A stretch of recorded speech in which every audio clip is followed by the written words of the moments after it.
சகோதர சகோதரிகளே, உங்கள் யாவரையும் ஆண்டவராக இயேசுவின் நாமத்தில் அன்போடு கூட நான் வாழ்த்தி வரவேற்கிறேன். சோஷியல் மீடியாவின் மூலமாய் பார்க்கிற தேவ பிள்ளைகளை நான் அன்போடு கூட இயேசுவின் நாமத்தில் நான் வரவேற்று, ஆண்டவர் நமக்கு கொடுத்த வார்த்தையை நாம் தியானித்து நாம் ஜெபிக்க போகிறோம். அது சங்கீதங்களின் புஸ்தகத்தில் 121வது சங்கீதம் 2வது வசனத்தை வாசிக்கலாம். அது எல்லாருக்கும் தெரிந்த ஒரு வசனம்தான். சங்கீதம் 121:2. வானத்தையும் பூமியும் உண்டாக்கின கர்த்தரிடத்திலிருந்து எனக்கு ஒத்தாசை வரும். ஆண்டவர் நமக்கு ஒரு பெரிய ப்ராமிஸ் பண்றார். இந்த வானத்தையும் பூமியும் உண்டாக்கின என்னிடத்திலிருந்து உங்களுக்கு ஒத்தாசை வரும் என்று சொல்லி, பிரியமான அன்பு சகோதரனே சகோதரியே, இந்த நாட்களிலே ஹெல்ப்லெஸ்ஸாக, உதவி அற்றவளாக ஒரு வேளை கடந்த நாட்கள் நீங்கள் கழித்து போயிருக்கலாம், கடந்து வந்திருக்கலாம். உதவி இல்லாத சூழ்நிலையிலே நீங்கள் ஒரு வேளை தடுமாற்றத்தோடு கூட இருக்கலாம். இந்த நாட்களில் ஆகிலும் எப்படியாகிலும் யாராகிலும் எனக்கு உதவி செய்வார்களா, ஒருவேளை ஆவிக்குரிய காரியத்தில் வளர்வதற்கு எனக்கு உதவி செய்வாங்களா, எனக்காக ஜெபம் பண்ணுவாங்களா, எனக்காக இந்த காரியத்தை அவர்கள் சொல்லி கொடுப்பார்களா என்று ஒருவேளை நீங்கள் ஏங்கலாம். அல்லது ஒருவேளை ஆண்டவர் யார் மூலமாகிலும் என்னுடைய வாழ்வில் ஏதாகிலும் ஒரு உதவி செய்து என்னுடைய வாழ்க்கை தரத்தை உயர்த்த மாட்டாரா? பல நாட்களாய் கிடைக்க வேண்டிய காரியம் இந்த நபர்களால் தடைப்பட்டு நிற்கிறதே, யாராகிலும் பேசி அந்த காரியத்தில் எனக்கு ஒரு விடுதலை கிடைக்காதா? அல்லது பல நாட்களாய் இப்படிப்பட்ட கட்டுகளிலே நான் இருக்கிறேன், வியாதியிலே நான் இருக்கிறேன், இதிலிருந்து ஒரு விடுதலை தருவதற்கு யாராகிலும் எனக்கு உதவி செய்ய மாட்டார்களா என்ற ஏக்கத்தோடு உதவி அற்றவளாக ஒரு வேளை நாம் வாழ்ந்து கொண்டிருக்கலாம். நமக்காகத்தான் கர்த்தர் சொல்லுகிறார், வானத்தையும் பூமியும் உண்டாக்கின கர்த்தரிடத்திலிருந்து நமக்கு ஒத்தாசை வரும். ஹல்லேலூயா. எனக்கு அன்பான அன்பு சகோதரனே சகோதரியே, கர்த்தரிடத்திலிருந்து நமக்கு கிடைக்கிற முதல் உதவி, முதல் காரியம், அவர் உதவி செய்கிற தேவனாய் இருக்கிறார். நம்முடைய வாழ்விலே உதவி செய்ய யாருமே இல்லை என்று நீங்கள் நினைக்கலாம். உதவி அற்றவளாக ஒரு வேளை நீங்கள் அமர்ந்திருக்கலாம், கேட்டுக்கொண்டிருக்கலாம். உங்களுக்காகத்தான் கர்த்தர் பேசுகிறார். நான் உதவி செய்கிற தேவன். எனக்கு அன்பானவர்களே, நீங்கள் எபிரேயர் 2ஆம் அதிகாரத்தில் கடைசி வசனத்தில் வாசித்து பார்க்கும் பொழுது இந்த வேத பகுதி அப்படியாய் சொல்லுகிறது, அவர் நம்மை போல சோதிக்கப்பட்டபடினால் அவர் உதவி செய்வதற்கு வல்லவராயிருக்கிறார். நம்மை போல பாடுபட்டு, நம்மை போல அவர் என்ன செய்தாரா? அவர் தாமே சோதிக்கப்பட்டு பாடுபட்டதினாலே அவர் சோதிக்கப்படுகிறவர்களுக்கு உதவி செய்ய வல்லவராயிருக்கிறார். அவர் உதவி செய்கிற தேவன், ஒத்தாசை அனுப்புகிற தேவன். எனக்கு அன்பானவர்களே, உங்கள் வாழ்க்கையிலே ஒத்தாசை அற்றவளாய் இருக்கிற இந்த நாட்களிலே கர்த்தர் உங்களுக்கு உதவி செய்வேன் சொல்றாரு. நான் உங்களுக்கு உதவி செய்கிற தேவனாய் இருக்கிறேன் அப்படின்னு சொல்றாரு. யார் சொல்றார்னா சாதாரணமானவர் அல்ல. அவரே சொல்றார், வானத்தையும் பூமியும் உண்டாக்கினவர், சர்வ வல்லமையுள்ள தேவன், அண்ட சராசரங்களை ஸ்தாபித்த தேவன்.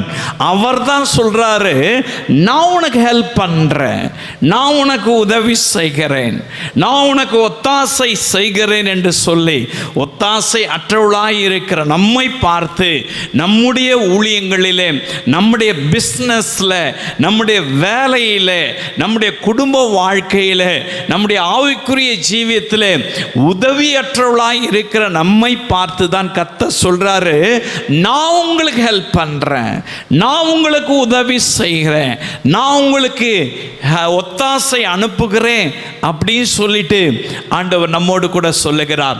எனக்கு அன்பான அருமையான அன்பு சகோதரனே சகோதரியே, நீங்கள் யோவான் எழுதின சுவிசேஷம் 5ஆம் அதிகாரத்தில் அங்கு வாசித்து பார்க்கும் பொழுது 7ஆம் வசனத்தை மாத்திரம் வாசிக்கலாம். இந்த வேத பகுதி இப்படியாய் சொல்லப்பட்டிருக்கிறது பாருங்க. இது பெதஸ்தா என்று சொல்லுகிற ஒரு குளம். இந்த பெதஸ்தா குளத்தில் ஒரு நபர் 38 வருஷமாய் படுத்து கிடக்கிறார். ஏன் படுத்து கிடக்கிறார் அப்படின்னு சொன்னாக்கா, அந்த குளத்தில் எப்பயாகிலும் ஒரு முறை தேவ தூதன் வந்து அந்த குளத்தை கலக்குவார். அப்படி கலக்கப்படும் பொழுது அந்த குளத்துக்குள்ளாய் யார் முதல்ல இறங்குறாங்களோ அவங்க சுகமாயிடுவாங்க, அவங்க விடுதலை பெற்றுக்கொள்வாங்க, அவங்க அந்த இடத்துலேருந்து விடுதலையாகி அவங்க வெளியில் போயிடுவாங்க.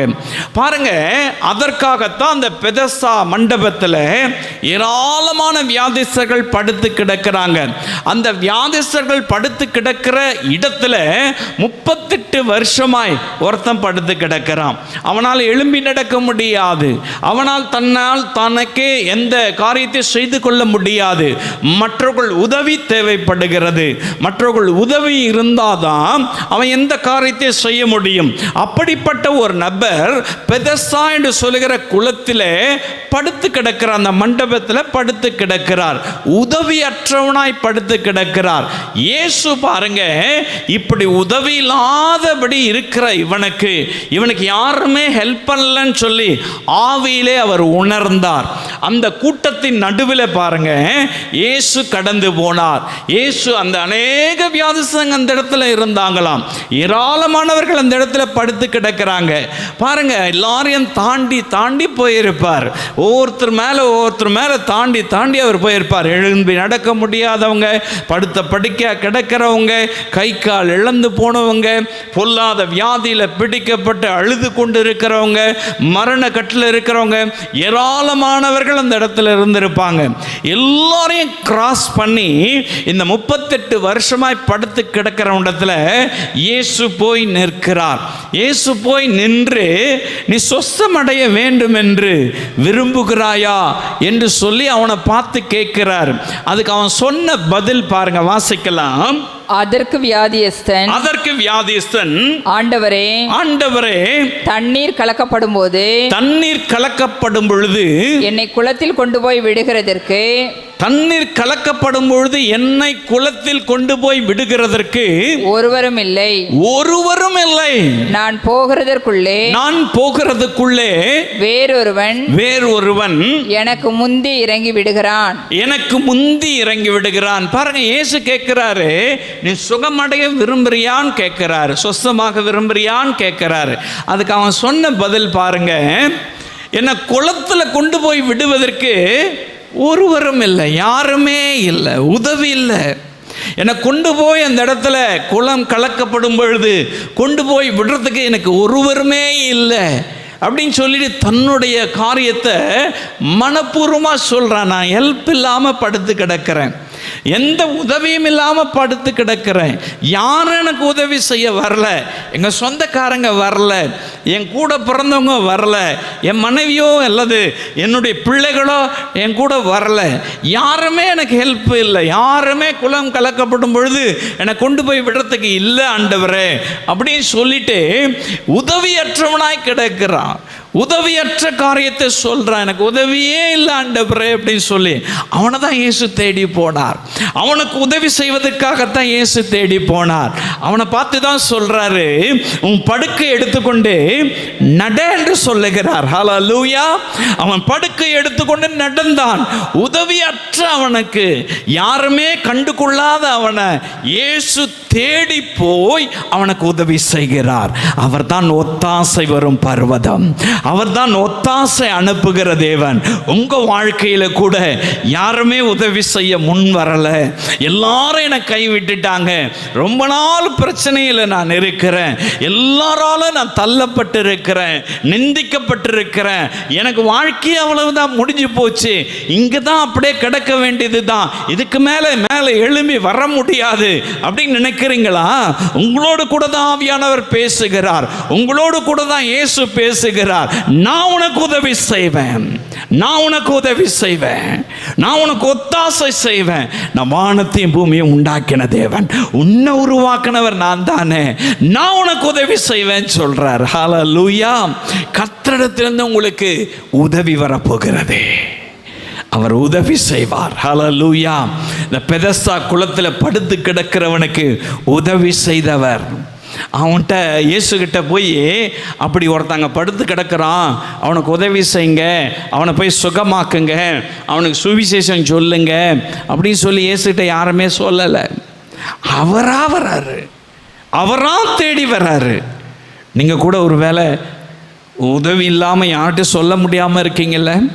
பல நேரங்களில் யார்கிட்ட போய் சொல்கிறது, யார் சொல்லி என்ன செய்ய போகிறாங்க, அவ்வளவுதான், முடியல அப்படின்னு நினைக்கிறீங்கல்ல? உதவியற்றவர்களாக இருக்கீங்கள? உங்களோட கூட தான் ஆவியானவர் பேசுகிறார். உங்கள் உணர்வுகளை கர்த்தர் அறிந்திருக்கிறார், உங்களுடைய இருதயத்தை கர்த்தர் அறிந்திருக்கிறார். அந்த பெதஸ்தா குளத்தில் படுத்து கிடக்கிறவனுடைய இருதயம் கர்த்தருக்கு தெரிஞ்சிச்சு, இயேசுக்கு தெரிஞ்சிச்சு. அவன் படுற வேதனை இயேசுக்கு தெரிஞ்சிச்சு, அவன் உதவி இல்லாமல் இருக்கிறது இயேசுக்கு தெரிஞ்சிச்சு, அவனுக்கு யாருமே ஹெல்ப் பண்ணலன்றது இயேசுக்கு தெரிஞ்சிச்சு. அதனால தான் அவனை மட்டும் தேடி போனார், அதுக்காகத்தான் அந்த குளத்துக்குள்ளேயே போனார். ஹல்லேலூயா. உன்னை தேடி தான் இயேசு வந்திருக்கிறார். எந்த குப்பை மட்டில் படுத்து கிடந்தாலும் சரி, எந்த குடிசை வீட்டில் படுத்து கிடந்தாலும் சரி, எங்கேயோ ஒரு இடத்துல முடங்கி கிடந்தாலும் சரி, அந்த இடத்துக்கு இயேசுவால வர முடியும் உனக்கு உதவி செய்ய, உனக்கு உதவி செய்ய. அவர் தான் பிராமிஸ் பண்றார். வானத்தையும் பூமியும் உண்டாக்கின கர்த்தரிடத்திலிருந்து எனக்கு ஒத்தாசை வரும், ஒத்தாசை கர்த்தர் கொடுப்பார். ஹல்லேலூயா. ஒத்தாசை அனுப்புவார். இரண்டாவது ஆண்டவர் இயேசு என்ன தருவார் நமக்கு? என்ன எப்படிப்பட்ட ஒத்தாசை தருவார்? வாசிக்கலாம். நீதிமொழிகளின் புஸ்தகத்தில் 21ஆம் அதிகாரம் 31வது வசனத்தை வாசிக்கலாம். நீதிமொழிகள் 21:31வது வசனத்தை வாசிக்கலாம்.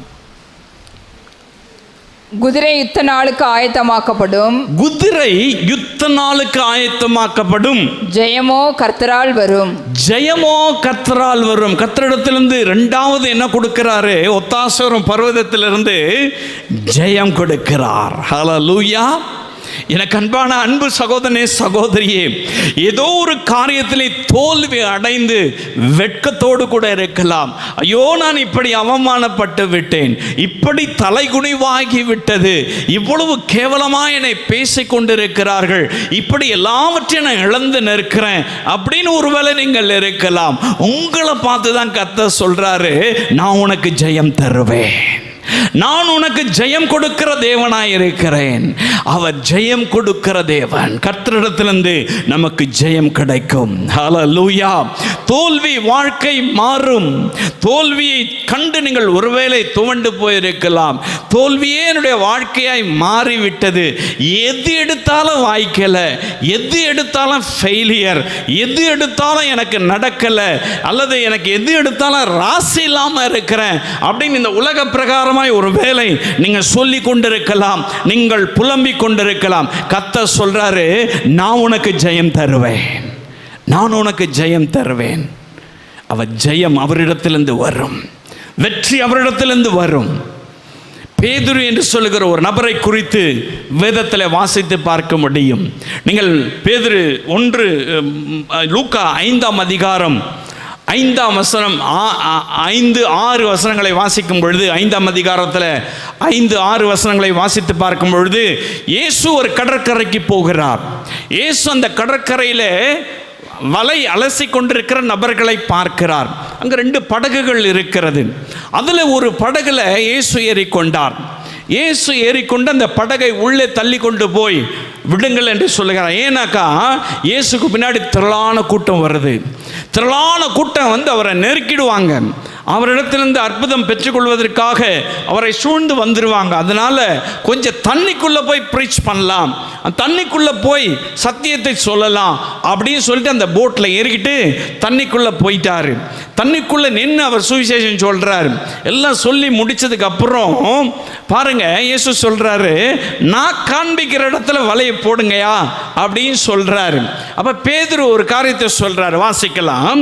அதற்கு சீமோன் ஐயரே ரா முழுவதும் நாங்கள் பிரயாசப்பட்டோம் ஒன்றும் அகப்படவில்லை. ஆகிலும் உம்முடைய வார்த்தையின்படியே வலையை போடுகிறேன் என்றான். அந்தபடியே அவர்கள் வலையை போட்டு செய்து தங்கள் வலை கிழிந்து போகத்தக்கதாக மிகுதியான மீன்களை பிடித்தார்கள். பக்கத்தில் இருக்கிற போட்டெல்லாம் கூப்பிட்டு இழுக்க வச்சாங்க. பிரியமான அன்பு சகோதரனே, சகோதரியே, இந்த பேதுரு தன்னுடைய தோல்வியை இயேசுவிடத்தில் சொல்றாரு. என்ன தோல்வியை சொல்றாரு? ஐயரே, நாங்கள் இரவு முழுவதும் பிரயாசப்பட்டோம், ஒரு மீனையும் பிடிக்கல. தோல்விதான்ப்பா. நைட்டு ஃபுல்லாக நாங்கள் எஃபோர்ட் போட்டு பார்த்தோம், எவ்வளவோ காரியங்களில் முயற்சி பண்ணி பார்த்தோம். வீட்டில் குழம்பு வைக்கிறதுக்கு கூட ஒரு மீன் கிடைக்கல. நாங்கள் எங்கே வியாபாரம் பண்ணுறது, நாங்கள் எங்கே பிழைக்கிறது? ஒன்றுமே இல்லாமல் நாங்கள் இருக்கிறோம், ஒன்றுமே கிடைக்கல எங்களுக்கு அப்படின்னு சொல்கிறாரு. இயேசு சொல்கிறார், நான் காமிக்கிற இடத்துல போடியா அப்படின்னு. அந்தபடியே அவங்க செஞ்சாங்க, அப்படியே போட்டாங்க. மிகுதியான மீன்களை பிடிச்சாங்களா, வலை கிளியத்தக்கதாக பிடிச்சாங்க. இப்போ இந்த பேதுரு நைட்டு ஃபுல்லாக எங்கே பிடிச்சிட்டு இருந்தார் மீன்? அதே இடத்துல தான் பிடிச்சிட்டு இருந்தார், அதே இடத்துல தான் வலை போட்டார். அங்கே சுற்றி தான் அவர் மீன் பிடிச்சிட்டு இருந்தார். ஆனால் ஒரு மீனையும் பிடிக்க முடியல. இயேசு சொல்கிறாரு, இந்த இடத்துல போடு அப்படின்னு சொல்கிறாரு. போட்டால் மிகுதியான மீன்கள் கிடைத்தது, வலை கிழியத்தக்கதான மீன்கள் கிடைத்தது. பிரியமான அன்பு சகோதரனே, சகோதரியே, நீங்கள் ஒருவேளை ஒன்றுமேல என் வாழ்க்கையில் எல்லாவற்றையும் இழந்துட்டேன், எல்லாம் ஃபெயிலியர், எவ்வளோ பிரயாசப்பட்டு பார்த்தேன், எவ்வளவோ உழைச்சி பார்த்தேன், எவ்வளவோ காரியங்கள் பேசி பார்த்தேன், இல்லை, எல்லாம் ஃபெயிலியர், எல்லாம் முடிஞ்சு போச்சு, என்னென்னோ காரியம் செய்தாலும் என்னால் முடியல அப்படின்ற நிலைமையில் இங்கே இருக்கலாம். பேதுரு அப்படி தான் சொல்கிறார். நான் ரொம்ப பிரயாசப்பட்டுட்டோம், நான் ரொம்ப டெக்னாலஜியெல்லாம் யூஸ் பண்ணி பார்த்தேன். மீனவர்களுக்கு தெரியும், அந்த வலை வரும் பொழுது, அந்த அலை வரும் பொழுது, அந்த அலையில் எப்படிப்பட்ட மீன்கள் வரும், அது எப்படி எந்த டைரக்ஷனில் வரும் அப்படின்றத அந்த காற்றை வச்சோம், அந்த அலை வருகிறத வச்சும் மீனவங்க சொல்லிடுவாங்க. அவங்களுக்கு எல்லா டெக்னாலஜி தெரியும். இந்த பேதுரு மீன் பிடிக்கிறதுல ரொம்ப அனுபவம் வாய்ந்தவர், ரொம்ப எல்லா டெக்னாலஜியும் அவருக்கு தெரியும், எல்லா தொழில்நுட்பமும் அதில் தெரியும். அப்படியே பார்த்தே சொல்லிடுவார். அப்படிப்பட்ட ஒரு நபர். அவர் சொல்கிறாரு, என்னுடைய டெக்னாலஜி எல்லாம் யூஸ் பண்ணி பார்த்தேன், நான் பிரயாசம் என்னுடைய முயற்சிகளெல்லாம் எடுத்து பார்த்தேன், ஓடி பார்த்தேன், இந்த இடத்துல அந்த இடத்துல போட்டு பார்த்தேன், ஒன்றும் கிடைக்கல. என்னுடைய ஞானத்தை எல்லாம் யூஸ் பண்ணி பார்த்தேன், ஒன்றும் கிடைக்கல. ஆண்டவரே, நான் ஒன்றுமே இல்லாமல் இருக்கிறேன், ஆனாலும் நீங்கள் சொல்கிறீங்கன்றதுக்காக நான் வலையை போடுறேன்ப்பா அப்படின்னு சொல்லிட்டு வலையை போட்டார். அவருடைய வாழ்க்கை ஜெயமாய் மாறினது. அவருடைய வாழ்க்கையில் ஆசீர்வாதத்தை அவர் பெற்றுக்கொண்டார். உங்கள் தொழிலில் ஒரு வேளை தோல்வியை சந்திக்கிறீங்களா? உங்களுடைய பிஸ்னஸில் தோல்வியை சந்திக்கிறீங்களா? உங்கள் வேலையில் ஒரு வேளை தோல்வியை சந்திக்கிறீங்களா? எல்லா பிரயாசங்களும் போட்டு ஒன்றும் எடுக்க முடியலன்னு நினைக்கிறீங்களா?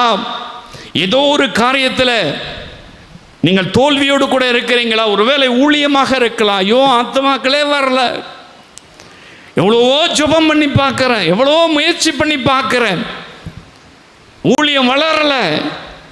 எவ்வளோ காரியத்தில் நான் எஃபோர்ட் போட்டு பார்த்தாலும் வராங்க, போயிடுறாங்க, கிடைக்க மாட்டுறாங்க, மனுஷனை பிடிக்க முடியல. ஒருவேளை ஊழியக்காரங்க அப்படி நினைக்கலாம். ஒருவேளை நீங்கள் உங்களுடைய வேலையில் எல்லா பிரயாசத்தையும் பண்ணி ஹெட்டில் இருக்கிறவங்க, தலையில் இருக்கிறவங்க உங்களை மட்டம் தட்டி வச்சுருக்காங்களா? உங்களுக்கு ப்ரமோஷன் கொடுக்க முடியாமல் இருக்கீங்களா? அல்லது உங்களுடைய வாழ்வில் உயர்வே இல்லாமல் எல்லாவற்றிலும் உங்களை ஒன்றுமே இல்லாமல் வச்சுருக்காங்களா? எவ்வளோ உழைச்சி பிரயோஜனம் இல்லை, உழைப்பை மட்டும்தான் எடுத்துக்கிறாங்க. எனக்கு ஒன்றும் கிடைக்கல, நைட் அண்ட் டே நான் உழைக்கிறேன், ஒரு பிரயோஜனமும் இல்லை, ஒன்றும் எனக்கு கிடைக்கல அப்படி நீங்கள் நினைக்கிறீங்களா? கர்த்தர் சொல்கிறார், நான் உனக்கு ஜெயம் தருவேன், நான் உனக்கு ஜெயம் தருவேன். அவர் ஜெயம் தருகிற தேவன், அவர் ஜெயம் கொடுப்பார். வாழ்க்கையில் எந்த தோல்வியாக இருந்தாலும் அதை இயேசு மாற்றப் போகிறார். அவர்தான் ஒத்தாசை வரும் பர்வதம், அவர் ஒத்தாசை அனுப்புகிற தேவன். வானத்தையும் பூமியையும் உண்டாக்கின கர்த்தரிடத்திலிருந்து உனக்கு ஒத்தாசை வரும். எப்படிப்பட்ட ஒத்தாசை? ஜெயம் தருகிற ஒத்தாசை கர்த்தர் கொடுப்பார். ஜெயம் கொடுத்து உங்களை அவர் உங்களுக்கு உதவி செய்ய போகிறார். ஹல்லேலூயா. அந்நிய தேசத்தில் பாருங்க, அடிமையாய் போன தானியேலுடைய வாழ்வில், தானியேல் 6ஆம் அதிகாரம் 28ஆம் வசனத்தில் வாசித்து பார்க்கும் பொழுது, தானியேலுடைய காரியம் வாசிக்க வேணாம், தானியேலுடைய காரியம் ஜெயமாயிருந்தது. 3 ராஜாக்களை குறித்து சொல்லப்பட்டிருக்கிறது. முதல் அதிகாரம் முதல் வசனத்தில் நேபுகாத்நேச்சரை குறித்தும், அங்கு 2 ராஜாக்களை குறித்தும் சொல்லப்பட்டிருக்கிறது. 3 ராஜாக்களுடைய காலத்தில் தானியேலுடைய காரியம் ஜெயமாயிருந்தது. எப்படிங்க? தானியேல் ஒரு அடிமை, இஸ் நாட் ஆஃபீஸர், அவன் வந்து பெரிய அதிகாரி கிடையாது, அவன் பெரிய ஒரு லெவலில் இருந்தவன் கிடையாது, அவன் கைதி, அவன் கைதியாய் கொண்டு போகப்பட்டவன், சிறை வாழ்க்கையில் இருக்கிறவன், அற்பமாய் எண்ணப்பட்டவன். அவனுடைய காரியத்தை ஜெயமாய் மாற்றினவர் யார் தெரியுமா? வானத்தையும் பூமியும் உண்டாக்கின தேவன். அவர் தான் உங்களை பார்த்து சொல்றாரு, உங்களுக்கு ஜெயம் வரும், கர்த்தரிடத்திலிருந்து ஜெயம் வரும். உங்கள் பிள்ளைங்களுடைய வாழ்வில் எக்ஸாம்லாம் எழுதிட்டு இருப்பாங்க, என்னென்ன காரியத்தில் பிள்ளைகள் ஜெயம் எடுக்கணும்னு நினைக்கிறீங்களோ அது கர்த்தரிடத்திலிருந்து வரும், அது கர்த்தரிடத்திலிருந்து வரும். எனக்கு அன்பான அன்பு சகோதரனே சகோதரியே, அவரிடத்திலிருந்து நமக்கு வருகிற ஆசீர்வாதம் உதவி மட்டும் கிடையாது, ஜெயம் வரும். ஹல்லேலூயா. அவன் ஜெயம் கொடுக்கிற தேவன். ஹல்லேலூயா. 3வது ஒரு காரியத்தை நான் சொல்லி முடிக்க விரும்புகிறேன். அவரிடத்திலிருந்து நமக்கு என்ன கிடைக்கும்? எப்படிப்பட்ட உதவி? எப்படி என்ன கிடைக்கும்? வாசிக்கலாம். சங்கீதத்தில் 62ஆம் சங்கீதம் 5வது வசனத்தை வாசிக்கலாம். சங்கீதம் 62:5. என் ஆத்துமாவே, என் ஆத்துமாவே தேவனையே நோக்கி அமர்ந்திரு, தேவனையே நோக்கி அமர்ந்திரு, நான் நம்புகிறது, நான் நம்புகிறது அவராலே வரும், அவராலே வரும். ஹல்லேலூயா. நான் நம்புகிறது அவராலே வரும். நீங்க என்ன நம்பிட்டு இருக்கீங்க? என்ன வேணும்னு சொல்லிட்டு ஆண்டவரை நம்பி நீங்க உட்கார்ந்து இருக்கீங்க? என்ன கிடைக்கணும்னு சொல்லி நம்பிக்கையோடு கூட இருக்கிறீங்க? நீங்க நம்புகிறது அவரிடத்திலிருந்து உங்களுக்கு வரும். உங்க நம்பிக்கையை அவர் வெட்கப்பட விட மாட்டார். நீங்க என்ன நம்புறீங்களோ, இயேசு எனக்கு இதை தருவார், இயேசு என் ஜெபத்தை கேட்டு இதை செய்வார், இயேசு என் குடும்பத்தை இப்படி நடத்துவார், இயேசு என் தொழிலை இப்படி நடத்துவார், இயேசு எனக்கு சுகம் தருவார், இயேசு எனக்கு விடுதலை தருவார், இயேசு என்னை ரட்சிப்பார், இயேசு என் குடும்பத்துக்கு சேமத்தை கட்டளையிடுவார், இயேசு என் தேசத்தில் எழுப்புதலை கொண்டு வருவார். அந்த நம்பிக்கையை கர்த்தர் அவரிடத்திலிருந்து உங்களுக்கு கொண்டு வருவார். நீங்கள் நம்புகிறது அவராலே வரும். நீங்கள் நம்புகிற காரியத்தை கர்த்தர் உங்களுக்கு கொடுப்பார். உங்கள் நம்பிக்கை. ஹல்லேலூயா, ஹல்லேலூயா. நீங்கள் நம்புகிற காரியத்தை நான் தரேன் சொல்லி கர்த்தர் சொல்கிறார். யார் சொல்கிறாரு? வானத்தையும் பூமியும் உண்டாக்கினவரிடத்திலிருந்து உனக்கு ஒத்தாசை வரும். அவர் தான் சொல்கிறாரு, நீ நம்புகிறத உனக்கு தருவேன், உன் நம்பிக்கை நான் வெட்கப்பட விட மாட்டேன். ஹல்லேலூயா. யோபு என்று சொல்லுகிற ஒரு நபரை குறித்து வேதத்தில் வாசிக்கிறோம். யோபுவின் புஸ்தகத்தில் நீங்கள் வாசித்து பார்க்கலாம். 13ஆம் அதிகாரம் 5வது வசனத்தை வாசிக்கும் பொழுது யோபு ஒரு தெளிவான காரியத்தை சொல்றார். வாசிக்க கேட்கலாம். யோபு 13:15. அவர் என்னை கொன்று போட்டாலும் அவர் என்னை கொன்று போட்டாலும் அவர் மேல் நம்பிக்கையாயிருப்பேன். அவர் மேல் நம்பிக்கையாயிருப்பேன்.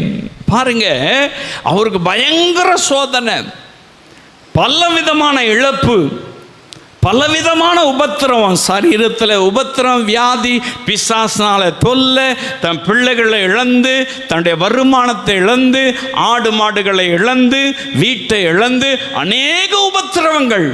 தன் மனைவியே தன்னை திட்டுறா, அப்படி உபத்திரவம். தான் நண்பர்கள் அவரை திட்டுறாங்க, அப்படி உபத்திரவம். எல்லாராலும் கைவிடப்பட்டிருக்கிறார். ஆனால் கர்த்தர் மேல் நம்பிக்கையா இருக்கிறார். ஹல்லேலூயா. அவர் சொல்றாரு, என்ன சொல்றாரு பாருங்க, நீரனை கொன்று போட்டாலும், கர்த்தரை பார்த்து சொல்றாரு, நீரனை கொன்று போட்டாலும் உன் மேல நான் நம்பிக்கையா இருப்பேன். ஹல்லேலூயா. உன் மேல நான் நம்பிக்கையா இருப்பேன். அந்த நம்பிக்கை தான் அவருடைய வாழ்வை மீண்டும் பில்ட் பண்ணது, அவருடைய வாழ்க்கையை மீண்டும் கட்டி எழுப்பினது. மீண்டும் அவர் இழந்ததை எல்லா இரட்டத்தனையாய் பெற்றுக்கொண்டார். மீண்டும் அவர் செழிப்பான ஒரு வாழ்க்கை வாழ்ந்தார். ஹல்லேலூயா. உங்க வாழ்க்கையில கூட மனுஷனை நம்பி நம்பி ஏமாந்து போயிருக்கலாம்.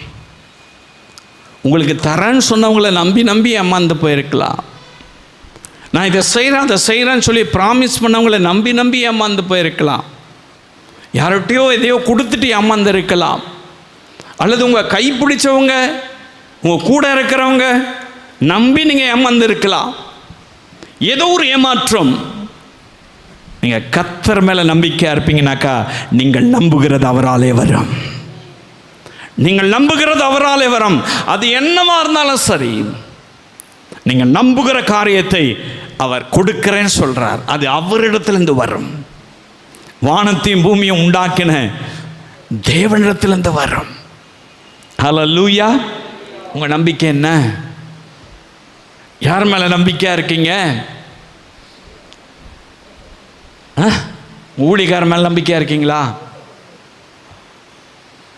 ஊழியக்காரர் நம்புங்க, வேணான்னு சொல்லலை. ஆனால் அதுவே உங்களுக்கு வாழ்க்கையை அமைத்து கொடுக்காது, உங்களுக்கு ஆசீர்வாதத்தை கொண்டு வராது.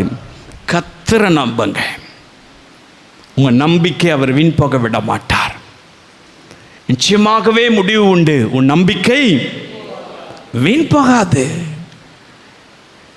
நீ நம்புகிற காரியத்தை நான் தரேன்னு சொன்னவர் உண்மையுள்ள தேவன்ல. நீ நம்புகிறது அவராலே வரும். எந்த காரியத்தில் நம்பிக்கையோடு உட்கார்ந்துருக்கீங்க? குழந்தை இல்லையா? விசுவாசிங்க, நம்பிக்கையோடு இருங்க, நம்பிக்கையோடு இருங்க. கர்த்தர் அதை வாய்க்க செய்வார். இயேசு ஊழியம் செய்த பொழுது பெரும்பாடு உள்ள ஒரு ஸ்திரீ இயேசுவிடத்தில் வர்றா. பாருங்க, அந்த நாட்களில் பெண்கள் 2000 வருஷத்துக்கு முன்னாடி சமுதாயத்தில் வரணும்னாக்கா அது ரொம்ப கடினம், வழியிலே வர முடியாது. இப்போ கூட நீங்கள் அரபு கண்ட்ரிலாம் போய் பார்த்தீங்கன்னாக்கா ஃபுல்லாக அவங்க அந்த ட்ரெஸ்ஸை போட்டுட்டு தான் இருப்பாங்க. இன்னும் சவுதியிலலாம் போனீங்கன்னாக்கா நம்ம நாட்டிலேருந்து வேலை போகிறவங்க கூட சரி, அவங்கள என்ன பண்ணிக்கணும், அந்த ட்ரெஸ் தான் போட்டுக்கணும். நம்மளை மாதிரி ட்ரெஸ்லாம் போட முடியாது. அப்படி தான் அந்த அரபு நாடுகளில் இயேசு ஊழியம் செய்த பகுதியெல்லாம் அப்படி தான் இருந்தது. அந்த இடத்துல பாருங்கள், இயேசு ஊழியம் செய்யும் பொழுது மார்க் எழுதின சுவிசேஷத்தில் 5ஆம் அதிகாரம் 27ஆம் வசனத்தில் வாசித்து பார்க்கும் பொழுது அங்கு அந்த சகோதரி வர்றாங்க. அவங்களுக்கு என்னென்னா ஒரு வியாதி. அந்த வியாதிக்காக நிறைய செலவு பண்ணி பார்த்தாங்க, முடியல. அவங்க இயேசுவை பற்றி கேள்விப்பட்டாங்களாம். இயேசு சுகமாக்குறாரு, இயேசு விடுதலை தராரு, இயேசு அற்புதம் செய்கிறாரு.